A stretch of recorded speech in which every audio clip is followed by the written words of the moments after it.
Okay?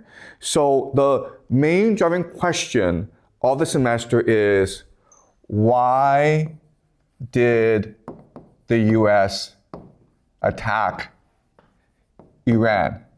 Right? So this is the central mystery of the world today. Because even today, Donald Trump has yet to articulate a reason for attacking Iran. And I do understand that right now there are ceasefire negotiations going on, but unless we can properly understand or diagnose the rationale for this war, it's very hard for us to appreciate the difficulty of coming to a ceasefire, okay? So I'm going to present to you the three major reasons that we learned in this class as to why the United States attacked Iran. Okay? The first major explanation is just geopolitics.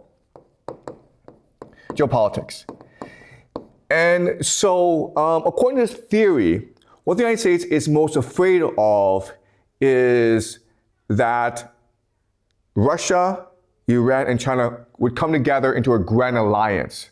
Okay, so you have Russia here,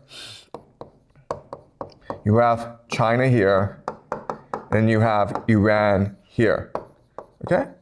Now, why the United States is afraid of this grand alliance is that if these three nations were to combine together and just trade amongst themselves, they could encompass the entire Eurasian continent, which would include Europe, the entirety of the Middle East, the GCC, Africa, India. And they could negate the American maritime power and just trade amongst themselves using railways constructed by China. All right? And there's nothing America could do about it. And this is a huge problem because right now the Americans have $39 trillion in debt.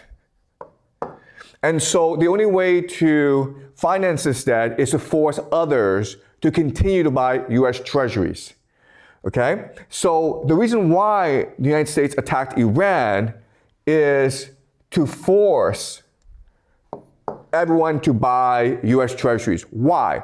Well, because if you attack Iran, you knock off at least 20% of the world's energy. And as a result, the world, Europe, China, and Japan specifically, are forced to buy more US treasuries. And then, by knocking out Iran, you can then start to control the world's major choke points, instead of the Strait of Hormuz, the Strait of Gibraltar. Sorry, this is Strait of Malacca, actually. This is the Strait of Gibraltar. This is the Cape of Good Hope. And so as a result, you control the world's trade. So if the world wants resources, they can only do so from buying from the Western Hemisphere that America controls, okay? So attacking Iran is crucial to achieving this geopolitical vision of America in order to maintain the American empire. Okay, so that's the first major reason